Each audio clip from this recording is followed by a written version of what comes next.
നമസ്കാരം. S V ജേണലിലേക്ക് ഒരിക്കൽ കൂടി സ്വാഗതം. നമുക്കറിയാം, ഇപ്പോൾ ഈ നമ്മുടെ രാജ്യത്ത് CJP എന്ന് പറയുന്ന കോക്രോച്ച് ജനതാ പാർട്ടി എന്ന് പറയുന്ന ഒരു രാഷ്ട്രീയ പാർട്ടിയുടെ അവസ്ഥയിൽ, അല്ലെങ്കിൽ ആ ഒരു മൂവ്മെൻറ്റ്, എന്നെ രാഷ്ട്രീയ പാർട്ടി എന്ന് വിളിക്കുന്നില്ല, ഒരു മൂവ്മെൻറ്റാണ് ചെറുപ്പക്കാരുടെ. ആ മൂവ്മെൻറ്റുമായി ബന്ധപ്പെട്ടുകൊണ്ട് ആ ചെറുപ്പക്കാർ നടത്തിയ ആ സമരം വിജയിച്ചു. തുടർന്ന് വീണ്ടും അടുത്ത സമരമുഖത്തേക്ക് പോവുകയാണ് നമ്മുടെ യുവജനത. അതുമായി ബന്ധപ്പെട്ടുകൊണ്ട് സാമൂഹ്യ മാധ്യമങ്ങളിൽ ഒരു അക്കൗണ്ട് ഓപ്പൺ ചെയ്യുന്നു. ആ സാമൂഹ്യ മാധ്യമ അക്കൗണ്ടിൽ നിരവധി ചെറുപ്പക്കാരാണ് ഫോളോ ചെയ്ത് കൂടെ കൂടിയിരിക്കുന്നത്. എന്താണെന്ന് ചോദിച്ചാൽ E20 ജനതാ പാർട്ടി എന്നാണ് ആ പറയുന്ന സംഘടന അല്ലെങ്കിൽ ആ ഒരു മൂവ്മെൻറ്റ് അറിയപ്പെടുന്നത്. എന്താണ്? ആദ്യത്തെ വിക്കറ്റായിരുന്നു ധർമ്മേന്ദ്ര പ്രധാനെങ്കിൽ ഇനിയും വിക്കറ്റുകൾ വീഴാൻ കിടക്കുന്നു. അതിൽ ഏറ്റവും പ്രധാനപ്പെട്ട ഒരു വിക്കറ്റാണ് നിതിൻ ഗഡ്കരി എന്ന് പറയുന്ന നമ്മുടെ ഉപരിതല ഗതാഗത വകുപ്പ് മന്ത്രിയുടേത്. എന്തുകൊണ്ടായിരിക്കാം ഉപരിതല ഗതാഗത വകുപ്പ് മന്ത്രിക്കെതിരായി ഇങ്ങനെ ഒരു മൂവ്മെൻറ്റിന് നമ്മുടെ രാജ്യത്ത് തുടക്കം കുറിക്കുന്നത്? നമ്മൾ ആരെങ്കിലും ചിന്തിച്ചിട്ടുണ്ടോ? ചിന്തിക്കണം. കാരണം നമ്മൾ വില കൊടുത്ത് വാങ്ങുന്ന, അല്ലെങ്കിൽ നമ്മൾ വില കൊടുത്ത് വാങ്ങിയിട്ടുള്ള നമ്മളുടെ വാഹനങ്ങൾ എങ്ങനെ, ഏത് രീതിയിലാണ് നമുക്ക് സുരക്ഷിതമായി സൂക്ഷിക്കാൻ കഴിയുക? കാരണം മറ്റൊന്നുമല്ല, ഇന്ന് മാർക്കറ്റിൽ ലഭിച്ചുകൊണ്ടിരിക്കുന്ന ഓരോ പെട്രോൾ പമ്പിലും നമുക്ക് ലഭിച്ചുകൊണ്ടിരിക്കുന്ന പെട്രോളിൽ 20% എഥനോൾ അടങ്ങിയിരിക്കുന്നു. നമുക്കെല്ലാവർക്കും അറിയാം. അതാണ് E20 എന്ന് പറയുന്നത്. ആ എഥനോൾ പെട്രോൾ നമ്മുടെ വാഹനങ്ങൾക്ക് സുരക്ഷിതമാണോ? BS6 ഇപ്പോൾ ലേറ്റസ്റ്റായിട്ട് 2025 ശേഷം ഇറങ്ങുന്ന വാഹനങ്ങൾ മാത്രമാണ് E20 കോമ്പാക്റ്റബിൾ ആയിട്ട് വണ്ടികൾ ഇറക്കുന്നത്. ആ എഞ്ചിനുകളിൽ വലിയ തകരാറില്ലാതെ മുന്നോട്ട് പോകും. അപ്പോൾ അതിനു മുമ്പുള്ള വാഹനങ്ങൾ നമ്മൾ എന്ത് ചെയ്യണം? പൊളിക്കാൻ കൊടുക്കണോ? കാരണം അതിനെ മറികടക്കുക പ്രയാസമാണെന്നേ നമ്മുടെ വാഹനങ്ങൾ. കാര്യം ഈ എഥനോൾ എന്ന് പറയുന്ന ഒരു സാധനത്തിന് അലൂമിനിയത്തെ നശിപ്പിക്കാനുള്ള ശേഷിയുണ്ട്, വെള്ളത്തെ ആഗിരണം ചെയ്യാനുള്ള ശേഷിയുള്ളതുകൊണ്ട് തന്നെ നമ്മുടെ വണ്ടിയുടെ ടാങ്കുകളിൽ, പെട്രോൾ ടാങ്കുകളിൽ അത് തുരുമ്പിൻ്റെ അംശമുണ്ടാക്കാനുള്ള സാധ്യതയുമുണ്ട്. എൻജിൻ കംപ്ലൈൻ്റ് ആവാനുള്ള, അതോടൊപ്പം തന്നെ 2 വീലറുകളിലാണെങ്കിൽ കാർബറേറ്റർ അടക്കമുള്ള ഉപകരണങ്ങൾ കംപ്ലൈൻ്റ് ആവാനുള്ള, അതായത് പ്രതിസന്ധികൾ, പ്രശ്നക്കാരാകാനുള്ള സാധ്യത കൂടുതലാണ്. നമുക്ക് ഇതുവരെ കിട്ടിക്കൊണ്ടിരിക്കുന്ന ഒന്നാമത് പെട്രോൾ നമ്മൾ വാങ്ങുന്നത് വലിയ വില കൊടുത്തിട്ടാണ്. അല്ലാന്നുണ്ടെങ്കിൽ നമ്മൾ വീണ്ടും വില കൂടിയത് പ്രീമിയം പെട്രോളുകളിലേക്ക് നമ്മൾ പോകേണ്ടി വരും. പവർ എന്നൊക്കെ പറഞ്ഞുകൊണ്ട് നമുക്കറിയാം പമ്പുകളിൽ കിട്ടുന്ന പെട്രോളാണ്, നമ്മൾ അതിലേക്ക് പോകേണ്ടി വരും. അപ്പോൾ അതിന് വീണ്ടും വില കൂടുതൽ കൊടുക്കേണ്ടി വരുന്നു. അപ്പോൾ ഈ രീതിയിൽ നമ്മളെപ്പോലെ സാധാരണക്കാരെ പോക്കറ്റിൽ കൈയിട്ട് മനോഹരമായി പറ്റിക്കുന്ന ഒരു സമീപനമാണ് E20 എന്ന് പറയുന്നത്.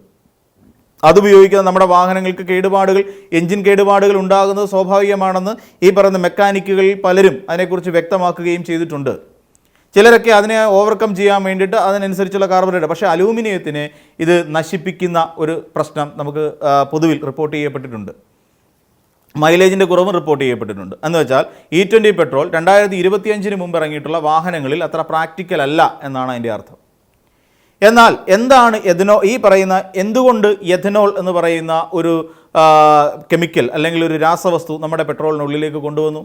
അതായത് വരും ഭാവിയിൽ പെട്രോളിൻ്റെ ഉപഭോഗം കുറയ്ക്കുന്നത്, അതാണ് പറയുന്ന ഒരു ന്യായമായ ഒരു, അല്ലെങ്കിൽ നമ്മളെ പറഞ്ഞു പറ്റിക്കുന്നൊരു കാര്യം അതാണ്. വരും ഭാവിയിൽ നമ്മൾ എഥനോൾ എന്ന് പറയുന്നതിനെ പൂർണ്ണമായും അതിനെ ഒരു ഇന്ധനമാക്കി ഉപയോഗിക്കുന്ന രീതിയിലേക്ക് കൺവെർട്ട് ചെയ്തെടുക്കാൻ വേണ്ടിയിട്ടാണ് അതാണ് ഉപയോഗിക്കുന്നത്. പക്ഷേ നമുക്കറിയാം 2030 കൂടിയേ ഇത് സാധ്യമാക്കൂ എന്നായിരുന്നു അറിയിച്ചിരുന്നത്.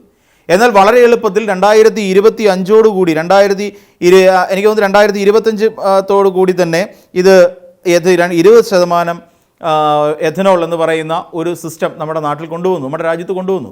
2030 ഉദ്ദേശിച്ചത്. ഇനി 4 വർഷം കൂടി കഴിഞ്ഞിട്ട്, അപ്പോഴേക്ക് നമ്മൾ ഉപയോഗിച്ചുകൊണ്ടിരിക്കുന്ന BS4, BS5 വാഹനങ്ങളൊക്കെ ഒരു കണ്ടം ചെയ്ത് നമുക്ക് ഉപേക്ഷിക്കേണ്ട അവസ്ഥയിലേക്ക് എത്തുകയുള്ളൂ. പക്ഷേ ഇവിടെ കുറച്ചുകൂടെ നേരത്തെ കൊണ്ടുവന്നു. എന്തുകൊണ്ടായിരിക്കാം അത് കൊണ്ടുവന്നത്? എഥനോൾ എന്ന് പറഞ്ഞാൽ എനിക്ക് തോന്നുന്നു കരിമ്പിൽ നിന്നുണ്ടാക്കുന്ന ഒരു ബൈ പ്രോഡക്റ്റാണ്. അപ്പോൾ ഇവിടെ നമ്മൾ നോക്കിക്കഴിഞ്ഞാൽ നിതിൻ ഗഡ്കരി എന്ന് പറയുന്ന നമ്മുടെ കേന്ദ്ര ഉപരിതല വകുപ്പ് മന്ത്രിയുടെ മക്കളുണ്ട് 2 പേര്. അതായത് നിഖിൽ ഗഡ്കരിയും അതോടൊപ്പം സാരംഗ് ഗഡ്കരിയും. ഈ 2 പേരെ സംബന്ധിച്ചിടത്തോളം ഇവർക്ക്, അതായത് നിഖിൽ ഗഡ്കരിയെ സംബന്ധിച്ചിടത്തോളം സിയാൽ അഗ്രോ ഇൻഡസ്ട്രീസ് എന്ന് പറയുന്ന ഒരു കമ്പനിയുണ്ട്. ഇവരാണ് ഈ കമ്പനിയും, അതോടൊപ്പം സാരംഗ് ഗഡ്കരിക്ക് മാനസ് അഗ്രോ ഇൻഡസ്ട്രീസ് എന്ന് പറയുന്ന മറ്റൊരു കമ്പനിയുമുണ്ട്. ഈ 2 കമ്പനികളുമാണ് നമ്മുടെ രാജ്യത്ത് എഥനോൾ ഉൽപ്പാദിപ്പിച്ചുകൊണ്ടിരിക്കുന്നത്. ഒരുപക്ഷെ ഇതിനെ ഒരു രാഷ്ട്രീയ ആരോപണമെന്നോ സാമൂഹ്യ മാധ്യമങ്ങളിൽ നിതിൻ ഗഡ്കരിയെയും BJPയെയും ഇകഴ്ത്തി കാണിക്കാൻ വേണ്ടിയിട്ട് അദ്ദേഹത്തിൻ്റെ കുടുംബ സ്വത്ത് വർദ്ധിപ്പിക്കുന്നോ എന്നൊക്കെ പറഞ്ഞുകൊണ്ടൊരു വലിയ വിവാദത്തിലേക്ക് പോകും. അത് രാഷ്ട്രീയ ആരോപണം മാത്രമാണ് എന്ന് പറഞ്ഞ് കൈ കഴുകാൻ വരട്ടെ. അതിന് ചില കാരണങ്ങളുണ്ട്. അതിൽ നിന്നും അല്ലെങ്കിൽ 0.07% അതിൻ്റെ ലാഭം എന്നൊക്കെ പറഞ്ഞ്, അല്ലെങ്കിൽ അതിൻ്റെ ഒരു ഓഹരി വിഹിതം എന്നൊക്കെ പറഞ്ഞ് എത്ര കൈ കഴിയുമെന്ന് പറഞ്ഞിട്ടും കാര്യമൊന്നുമില്ല. കാരണം 2024 6 മാസത്തെ കണക്കുകൾ പ്രകാരം എടുത്തു വെച്ച് പരിശോധിക്കുമ്പോഴും വെറും 17 കോടിയായിരുന്നു അതിൻ്റെ വിഹിതം അല്ലെങ്കിൽ വരുമാനം എങ്കിൽ, അതിൻ്റെ പിന്നീട് ആ എഥനോൾ എന്ന് പറയുന്നതിൻ്റെ ഉൽപ്പാദനം വർദ്ധിപ്പിച്ചതോടുകൂടി അതിനുശേഷം ഏകദേശം 510 കോടിയായി. നമ്മൾ ആലോചിച്ച് നോക്കുക, വെറും 17 കോടി എന്ന് പറയുന്ന ഒരവസ്ഥയിൽ നിന്നും 510 കോടി എന്ന് പറയുന്ന ഒരു ഭീമമായ ഒരു അവസ്ഥയിലേക്ക്, ആസ്തിയിലേക്ക് ഈ കമ്പനികൾ എത്തി എന്ന് പറയുമ്പോൾ എന്തായിരിക്കാം ഈ നിതിൻ ഗഡ്കരിയെ പോലെ ഒരു മന്ത്രി അവിടെ ഇരുന്നു കൊണ്ട് സ്വന്തം കുടുംബത്തെ വളർത്താൻ വേണ്ടി ചെയ്തത് എന്നാലോചിച്ച് നോക്കിക്കോളൂ. അപ്പോൾ സ്വന്തം കുടുംബത്തിൻ്റെ ആസ്തി വർദ്ധിപ്പിക്കാനും സ്വന്തം മക്കൾക്ക്, കമ്പനികൾക്ക് വലിയ തുക ടേൺ ഓവർ ഉണ്ടാകാനും വേണ്ടിയിട്ട് അദ്ദേഹം ചെയ്ത ഒരു നടപടിക്രമമായിരുന്നു എഥനോൾ എന്ന് പറയുന്നത്, E20 പെട്രോൾ. ചിലരൊക്കെ പറയും ഇതൊരു കള്ളപ്രചരണമാണ് എന്നൊക്കെ പറഞ്ഞിരുന്നാലും ഇതിനുണ്ടായ ടേൺ ഓവർ ഇത്രയാണ്. 17 കോടിയിൽ നിന്നും അത് 510 കോടിയായി അത് വളർന്നു. നമ്മളുടെ കയ്യിലിരിക്കുന്ന കാശ് പൊയ്ക്കൊണ്ടേയിരിക്കുന്നു. നമ്മൾ വാഹനങ്ങൾ പണിയിച്ചും അതിൻ്റെ അറ്റകുറ്റപ്പണികൾക്കുമായിട്ട് പെട്രോൾ അടിക്കാൻ വേണ്ടിയിട്ട് ഭീമമായ തുക ചിലവഴിക്കുന്നു. അതിൽ കൂടുതൽ തുക നമ്മൾ വാഹനങ്ങളുടെ മെയിൻ്റനൻസ് വർക്കുമായിട്ട് ബന്ധപ്പെട്ടുകൊണ്ട് ചിലവഴിച്ചുകൊണ്ടേ ഇരിക്കുകയല്ലേ. അതല്ലേ നമ്മുടെ ഏറ്റവും വലിയ പ്രശ്നം.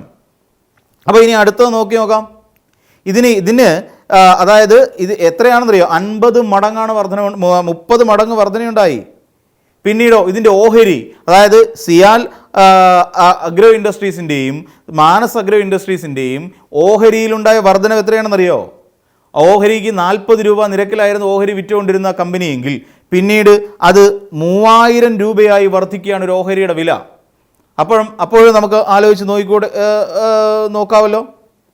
അതും നമുക്ക് ആലോചിച്ച് നോക്കാവുന്നതേ ഉള്ളൂ. അപ്പം 2030 നടത്തേണ്ടിയിരുന്ന ഒരു പദ്ധതി, അതായത് എഥനോൾ ബ്ലെൻഡിങ് എന്ന് പറയും, എഥനോൾ മിക്സിംഗ് 20% E20 എന്ന് പറയുന്ന ഒന്നിലേക്ക് കൊണ്ടെത്തിക്കുമ്പോൾ അവിടെ 2030 മതിയായിരുന്ന ഒരു കാര്യം വളരെ നേരത്തെ കൊണ്ടെത്തിക്കുകയും സ്വന്തം കുടുംബത്തിൻ്റെ ആസ്തി വർദ്ധിപ്പിക്കുകയും ചെയ്ത ഒരാൾ ആരാണ് എന്ന് ചോദിച്ചാൽ നമുക്ക് സംശയലേശമെന്നേ പറയാൻ കഴിയും ആരാണ് എന്ന്. നമ്മുടെ നിതിൻ ഗഡ്കരി തന്നെയാണ്. അപ്പോൾ ഇത് പ്രതികരിക്കപ്പെടേണ്ടതല്ലേ? ഇവിടെ മര്യാദയ്ക്ക് വാഹനം ഓടിച്ചുകൊണ്ട് നടക്കുന്ന ഏതൊരു ചെറുപ്പക്കാരൻ്റെയും അല്ലെങ്കിൽ വാഹനം ഉപയോഗിക്കുന്ന എല്ലാവരുടെയും ലക്ഷ്യം എന്താണ്? നമ്മളൊരു വാഹനം മേടിക്കുന്നത് കുറഞ്ഞ കാലത്തേക്ക് മാത്രമല്ലല്ലോ. അതിൻ്റേതായ ചിലപ്പോൾ ഒരു വാഹനം മേടിച്ചു കഴിഞ്ഞാൽ അയാൾക്കത് കൊടുത്തിട്ട് വേറെ വാങ്ങിക്കാനുള്ള ഒരു പക്ഷേ അയാൾ കടമായിട്ട് ഇടമായിട്ടും ഒക്കെ മേടിച്ചാവാം. പിന്നീട് വേറൊന്നും കൂടി വാങ്ങാനുള്ള ശേഷി അദ്ദേഹത്തിന് ഉണ്ടാവില്ല. അല്ലെങ്കിൽ ഈ വാഹനങ്ങൾ നമ്മൾ വിൽക്കുമ്പോൾ, ഇപ്പോൾ ഈ പറയുന്ന പെട്രോൾ വാഹനങ്ങൾ നമ്മൾ വിറ്റ് തുലയ്ക്കാം എന്ന് വിചാരിച്ചോ, എന്നാലും വാങ്ങിക്കാൻ ആൾ വേണ്ടേ? അപ്പോൾ ഇന്നത്തെ നിലയ്ക്കുള്ള പെട്രോൾ അടിച്ചു കഴിഞ്ഞാൽ വാഹനത്തിനുണ്ടാകാവുന്ന പ്രശ്നങ്ങളെക്കുറിച്ച് നമ്മൾ മനസ്സിലാക്കേണ്ടതുണ്ട്. അപ്പോൾ അങ്ങനെ പ്രശ്നങ്ങൾ ഉണ്ടാകുന്ന ഒരു സാഹചര്യം നമ്മുടെ രാജ്യത്തുണ്ട്. അപ്പം ഇവിടെ നല്ല പെട്രോൾ അടിച്ച് വാഹനങ്ങൾ ഓടിക്കുക എന്നുള്ളത് ഈ നാട്ടിൽ പെട്രോൾ വാഹനം ഉപയോഗിക്കുന്ന എല്ലാവരുടെയും ഒരു മിനിമം അവകാശമല്ലേ? ആ അവകാശം സംരക്ഷിക്കപ്പെടേണ്ടതല്ലേ? ആ അവകാശം ആരാണ് സംരക്ഷിക്കേണ്ടത്? വളരെ എളുപ്പത്തിൽ പറഞ്ഞാൽ ഇതുമായി ബന്ധപ്പെട്ടുകൊണ്ട് നമ്മുടെ അധികാരികളല്ലേ ശ്രദ്ധിക്കേണ്ടത്. കാരണം ഇതിൻ്റെ പേരിൽ നമ്മളൊരു വാഹനം എടുക്കുമ്പോൾ അതിൻ്റെ പേരിൽ റോഡ് ടാക്സ് എന്നുള്ള നിലയിൽ നമ്മൾ പണം അടയ്ക്കുന്നുണ്ട്. ഇത് കൂടാതെ മറ്റ് അല്ലറ ചില്ലറ എല്ലാം നമ്മൾ അടയ്ക്കുന്നുണ്ട് ഒരു വാഹനം എടുക്കുമ്പോൾ. എത്ര രൂപയായിരിക്കും? പിന്നെ കൃത്യമായി കൊണ്ടു നടക്കുന്നതിനാണെങ്കിൽ മെയിൻ്റനൻസ് എന്ന് പറഞ്ഞിട്ട് ഓരോ 5000 കിലോമീറ്ററിലോ 10000 കിലോമീറ്ററിലോ 15000 കിലോമീറ്ററിലോ ഒക്കെ വീണ്ടും പൈസ ചിലവാക്കിക്കൊണ്ടിരിക്കുക. അതിൻ്റെ കൂട്ടത്തിൽ ഈ ഒരു പ്രശ്നം ഇവിടെ വന്നു കഴിഞ്ഞാൽ എന്ത് ചെയ്യും? അപ്പോൾ സ്വാഭാവികമായി നല്ല പെട്രോൾ എന്ന് പറയുന്ന ഒന്ന് നമ്മുടെ രാജ്യത്തെ ഓരോ വ്യക്തിയുടെയും അവകാശമാണ്. ആ അവകാശത്തെ സ്വന്തം കുടുംബത്തിൻ്റെ നേട്ടത്തിന് വേണ്ടി, സ്വന്തം സ്വകാര്യ ലാഭത്തിന് വേണ്ടിയിട്ട് ബലി കഴിച്ചിരിക്കുന്നു എന്ന് പറയാം. അപ്പോൾ അതിന് വേണ്ടിയിട്ടാണ് ഈ പറയുന്ന CJP കഴിഞ്ഞ ഉടനെ E20 ജനതാ പാർട്ടി എന്ന് പറയുന്ന പുതിയൊരു ഒരു സംഘടന രൂപം കൊള്ളുകയും നിരവധി ആളുകൾ അതിലേക്ക് അംഗത്വം എടുക്കുകയും ചെയ്തതിന് കാരണം ഇതാണ്. ഇങ്ങനെയൊക്കെയാണ് നമ്മളെ ചൂഷണം ചെയ്തുകൊണ്ടിരിക്കുന്ന ഓരോ രീതികൾ. അവിടെ ചൂഷണം ചെയ്യുമ്പോൾ വളരുന്നത് അവരുടെ മക്കളായിരിക്കാം.